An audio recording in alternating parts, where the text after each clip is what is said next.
بسم الله الرحمن الرحيم ياسين والقرآن الحكيم إنك لمن المرسلين على صراط مستقيم تنزيل العزيز الرحيم لتنذر قوما ما أنذر آباؤهم فهم غافلون বিসমিল্লাহির রহমানির রহিম। ইয়াসিন।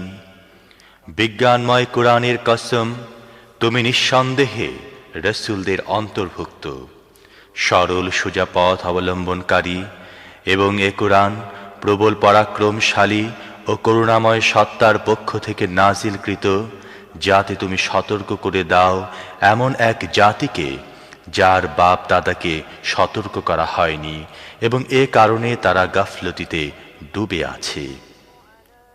لقد حق القول على أكثرهم فهم لا يؤمنون إنا جعلنا في أعناقهم أغلالا فهي إلى الأذقان فهم مقمحون وجعلنا من بين أيديهم سدا ومن خلفهم سدا فأغشيناهم فهم لا يبصرون وسواء عليهم أأنذرتهم أم لم تنذرهم لا يؤمنون إنما تنذر من اتبع الذكر وخشي الرحمن بالغيب فبشره بمغفرة وأجر كريم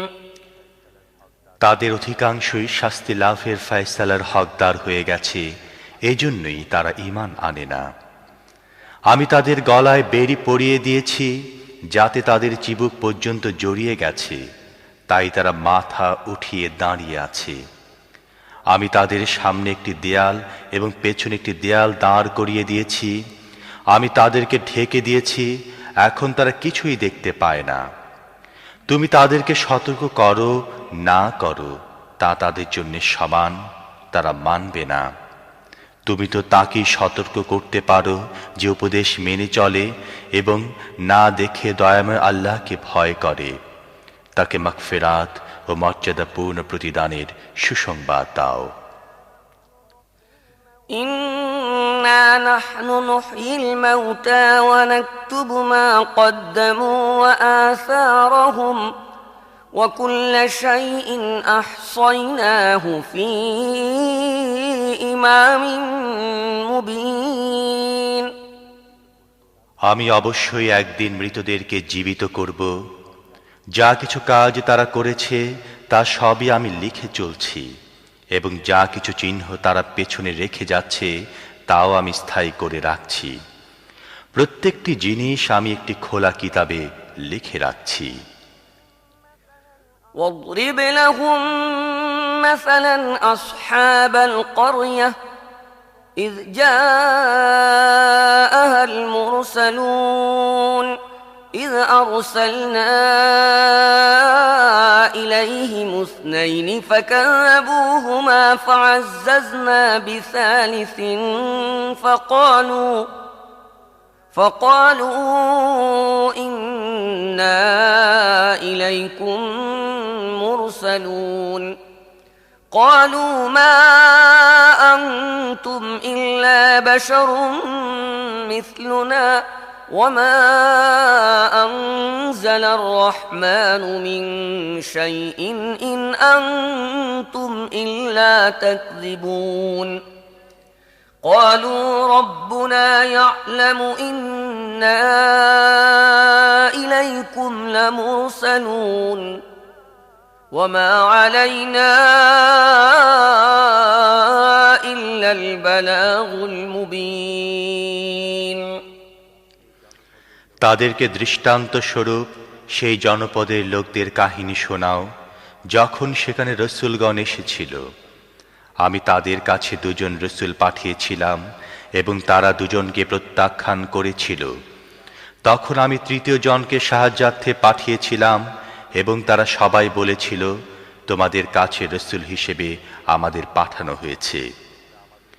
জনপদবাসীরা বলল, তোমরা আমাদের মতো কয়েকজন মানুষ ছাড়া আর কেউ নও এবং দয়াময় আল্লাহ মোটেই কোনো জিনিস নাজিল করেননি, তোমরা স্রেফ মিথ্যা বলছো। রসুলরা বলল, আমাদের রব জানেন আমাদের অবশ্যই তোমাদের কাছে রসুল হিসেবে পাঠানো হয়েছে এবং সুস্পষ্টভাবে পয়গাম পৌঁছে দেয়া ছাড়া আমাদের উপর আর কোনো দায়িত্ব নেই। قالوا إنا تطيرنا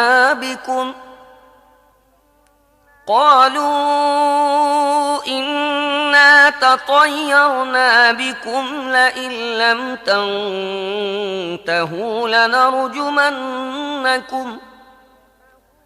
لئن لم تنتهوا لنرجمنكم وليمسنكم منا عذاب أليم قالوا طائركم معكم أئن ذكرتم بل أنتم قوم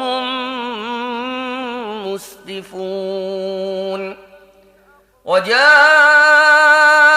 من أقصى المدينة رجل يسعى قال يا قوم اتبعوا المرسلين اتبعوا من لا يسألكم أجرا وهم مهتدون صدق الله العظيم। জনপদবাসীরা বলতে লাগলো, আমরা তো তোমাদেরকে নিজেদের জন্য অমঙ্গলজনক মনে করি। যদি তোমরা বিরত না হও তাহলে আমরা তোমাদেরকে পোস্তারাঘাতে নিহত করব এবং আমাদের হাতে তোমরা বড়ই যন্ত্রণাদায়ক শাস্তি ভোগ করবে। রসুলরা জবাব দিল, তোমাদের অমঙ্গল তোমাদের নিজেদের সাথে লেগে আছে। তোমাদের উপদেশ দেয়া হয়েছে বলেই কি তোমরা এই কথা বলছো? আসল কথা হচ্ছে তোমরা সীমা লঙ্ঘনকারী লোক। ইতিমধ্যে নগরীর দূর প্রান্ত থেকে এক ব্যক্তি দৌড়ে এসে বলল, হে আমার সম্প্রদায়ের লোকেরা, রসুলদের কথা মেনে নাও, যারা তোমাদের কাছে কোনো পারিশ্রমিক চায় না এবং সঠিক পথের অনুসারী, তাদের কথা মেনে নাও। আমানতু বিল্লাহ।